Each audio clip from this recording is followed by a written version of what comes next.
Oi, pessoal, bom dia. Tá começando mais uma aula de geografia e hoje a gente vai continuar o capítulo 6, tá certo? Eu esqueci que eu tinha uma consulta médica hoje, então por isso a gente não vai fazer a chamada de vídeo. Então, eu tô gravando essa aula, então vocês assistam a aula e façam as atividades que eu vou passar no final. Olha só, quem tiver com o livro, abra aí o livro na página 71. Tá certo? Continuação do capítulo 6, onde a gente parou. Pegaram o livro, pronto. A gente vai falar sobre a metropolização e a hierarquia urbana. Primeiro, o que é uma hierarquia urbana? A gente já falou sobre o conceito de cidade. Vocês lembram que a gente está falando de urbanização brasileira. A gente já falou sobre o conceito de cidade, campo, vila, cidade, o que precisa para ser uma cidade. A gente já falou um pouco sobre a urbanização do Brasil, que tem muito a ver com a industrialização, que a gente viu lá no capítulo 5. E hoje a gente vai falar sobre metropolização e hierarquia urbana. Muito top esse assunto, cheio de uns conceitozinhos que a gente precisa entender, porque sempre caem algumas questões de prova e tudo mais. E aí, a hierarquia urbana, o que é? É do que uma cidade dependendo da outra, porque a gente viu que o urbano é quando há um aumento na população que mora na cidade, né? A urbanização. Quando há um crescimento da população que mora na cidade. E hierarquia urbana é quando há uma organização das cidades. O urbano é o quê? Uma cidade. E aí, quando há uma organização, a complexidade, olha só, complexidade econômica das cidades, com a própria ideia de hierarquia sugere, trata das relações de dependência, isso mesmo, dependência, as cidades dependem uma das outras, exercidas por algumas cidades sobre outras, formando uma cadeia mais ou menos definida de cidades dependentes economicamente interligadas entre si. Quer dizer que tem cidades de menor porte que dependem de cidades maiores para alguns serviços. Isso a gente vê claramente no nosso dia a dia, né? Porque tem cidades maiores, mais desenvolvidas comercialmente ou industrialmente, ou até mesmo polos educacionais, que as pessoas vão para estudar, para trabalhar. Isso acontece porque há centros urbanos que são bem mais desenvolvidos do que outros. E aí a gente chama isso de hierarquia, que as cidades menores dependem das cidades maiores. E vice-versa, porque as cidades maiores também dependem das menores. E aí a gente vê um primeiro conceito que é metrópole. O conceito de metrópole, que é nada mais, nada menos do que uma cidade que cresce em a sua urbanização, um crescimento urbano muito grande. E aí essa cidade possui uma diversidade de bens, de serviços muito maior do que as cidades de interior, as cidades menores. E aí ela se torna um polo, por isso que é metrópole. Ela se torna uma cidade polo para as outras cidades menores. Então, isso é muito importante a gente saber por quê, porque a gente tem cidades polos bem pertinho da gente.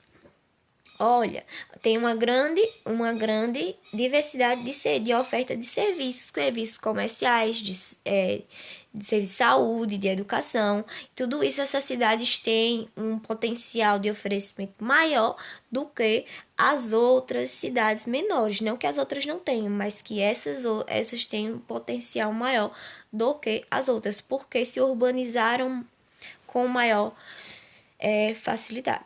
Aí possuem distinções quanto à área de influência, podendo ser nacionais, regionais, de acordo com a sua abrangência. Então, olha só, existem metrópoles que são metrópoles regionais e metrópoles que são metrópoles nacionais. Por quê?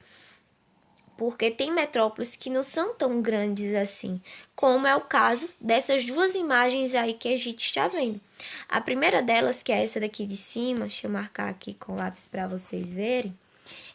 A primeira delas aqui é Maceió, né? A nossa capital, Maceió. E ela é uma metrópole, professora?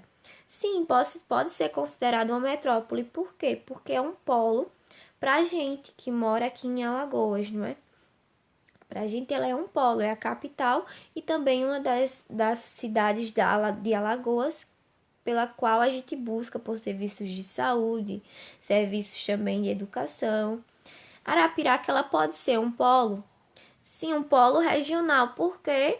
Porque a sub-região, a região aqui do Agreste de Alagoas, é um polo para o estado em si, para o estado, mas para a região Nordeste não é, porque tem cidades muito maiores, tem metrópoles muito maiores.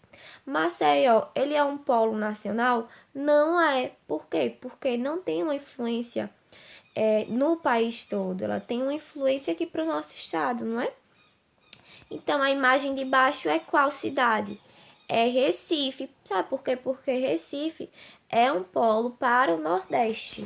Agora, para o Brasil, será que Recife é uma metrópole? Não, ela não é uma metrópole nacional, é uma metrópole regional. Então, essa é a diferença. São cidades que possuem uma influência. Tem cidades que possuem influência nacional e tem outras cidades que possuem influência somente regional. Tem outras cidades também que só possuem uma influência estadual, por exemplo. Então, isso vai também da abrangência dos pontos de influência de cada metrópole. Tá certo? Olha só que legal, peguei duas imagens de cidades do Nordeste, que a gente conhece, Maceió, né? Nossa capital, e Recife. E olha só esse daqui, que é um fenômeno, deixa eu tirar aqui, um fenômeno que é muito importante a gente conhecer. Por quê? Porque a conurbação, ela é quando uma cidade é vizinha de outra cidade, cidades ambas urbanizadas. E as duas, elas crescem a tal ponto que uma se junta com a outra. Olha só, é o caso, sabe de qual cidade? De Maceió e Rio Largo. Uma é vizinha da outra. Vocês sabiam que o aeroporto que a gente diz que é de Maceió pertence a Rio Largo? Isso mesmo, o aeroporto que a gente diz que é o aeroporto de Maceió é o aeroporto de Rio Largo. Só que como as duas cidades cresceram, Rio Largo não cresceu tanto, mas Maceió cresceu de uma forma que acabou se unindo a Rio Largo e aquela malha urbana ficou uma coisa só, vamos dizer assim. E aí, esse é o chamado fenômeno de conurbação. Ele é muito mais claro nas grandes cidades. Esse é só um exemplo em Alagoas, porque é mais perto da gente. Mas nas grandes cidades isso é muito mais claro, muito mais visível, tá bom? Olha só, é justamente o que está escrito aqui no slide, olha. É uma extensa área urbana formada por cidades e vilarejos que foram se surgindo, se desenvolvendo um ao lado do outro, formando um conjunto. Justamente, formam um conjunto, aquelas cidades, elas se unem e formam um conjunto. E aqui a gente tem um conjunto muito conhecido, que é São Paulo e Rio de Janeiro, que possui a malha urbana interligada, é um conjunto. Santos tem Campinas aqui, então é um conjunto. De São Paulo para o Rio de Janeiro, você não passa por um perímetro que não seja urbano, você consegue passar por todo o percurso por perímetro urbano, porque as duas cidades cresceram se urbanizaram de uma forma que ambas, todo o perímetro ali em torno se tornou urbano.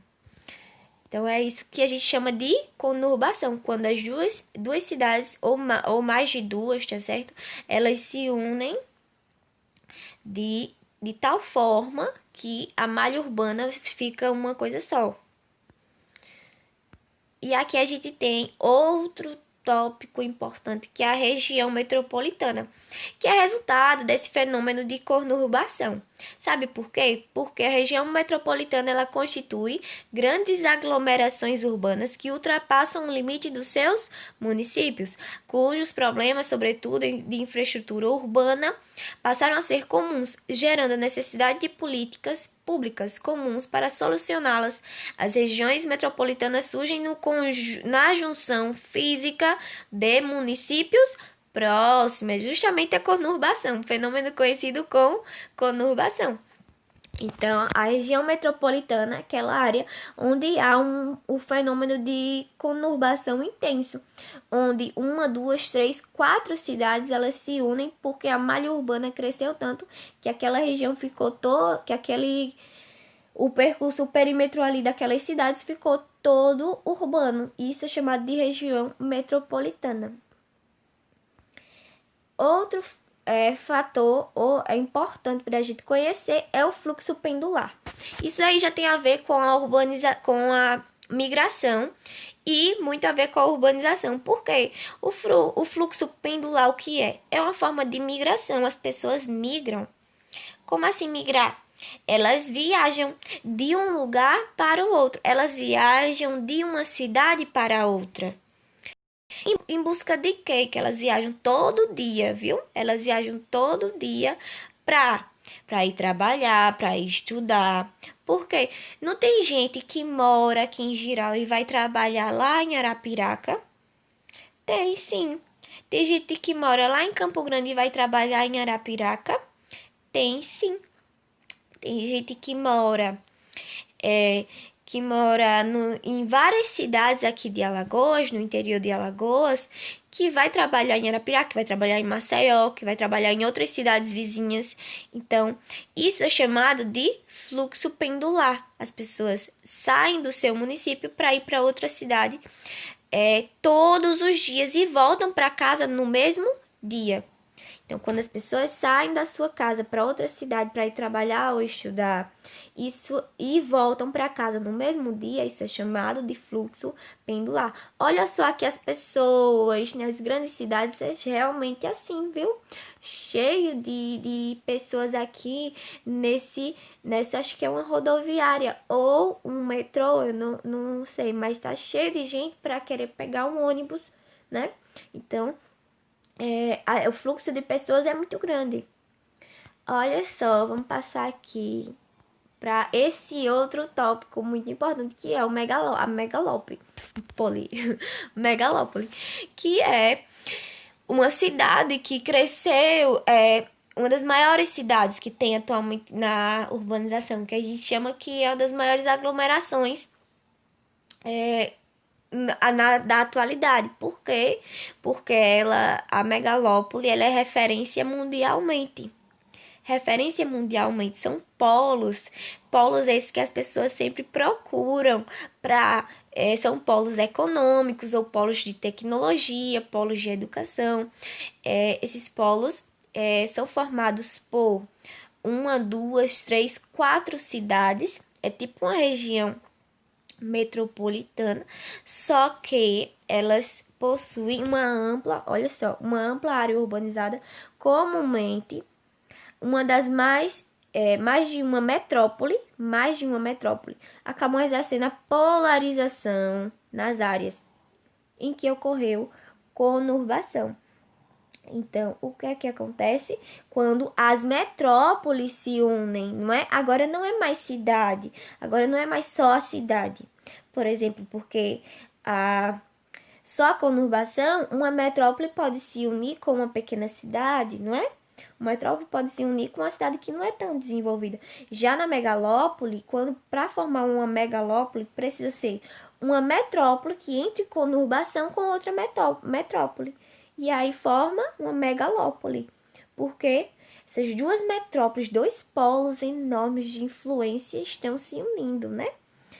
E estão formando um grande polo, um polo mundial. E aqui a gente tem um exemplo que esse daqui é bem conhecido, que é da cidade de... chama-se de Boswaj. Eu acho que é assim que fala. Que eu não sou boa em inglês não, tá certo? A professora de inglês que tem que me ajudar aqui. E aí, essa junção dessas metrópoles lá nos Estados Unidos, das cidades de Boston, Nova York, Filadélfia, Baltimore, eu acho que é assim, e Washington. Então, essas quatro cidades, elas se desenvolveram até o ponto que... cinco cidades, elas são metrópoles nos Estados Unidos, as cinco, e elas estão em fenômeno de conurbação, ambas estão se unindo. E aí, o que é que acontece? Acontece o que nós chamamos de formação de uma megalópole, porque essas metrópoles, elas estão entrando em um fenômeno de conurbação, elas estão unindo a sua malha urbana e se tornando um polo mundial, uma megalópole. Então, essa foi a nossa aula de hoje sobre alguns conceitos que está aí no livro de vocês. sobre a metropolização e a hierarquia urbana, tá certo? Então, façam essa atividade que eu mandei para vocês, tirem um print da tela. Pronto, tirei o print da tela. E atividade, quem não mandou a atividade de segunda-feira, estou esperando até hoje à noite. E essa que eu passei hoje é para sexta-feira, tá certo? Então, podem me enviar. Tá muito fácil, porque tudo tá no slide. Então, tchauzinho, bons estudos, bom dia.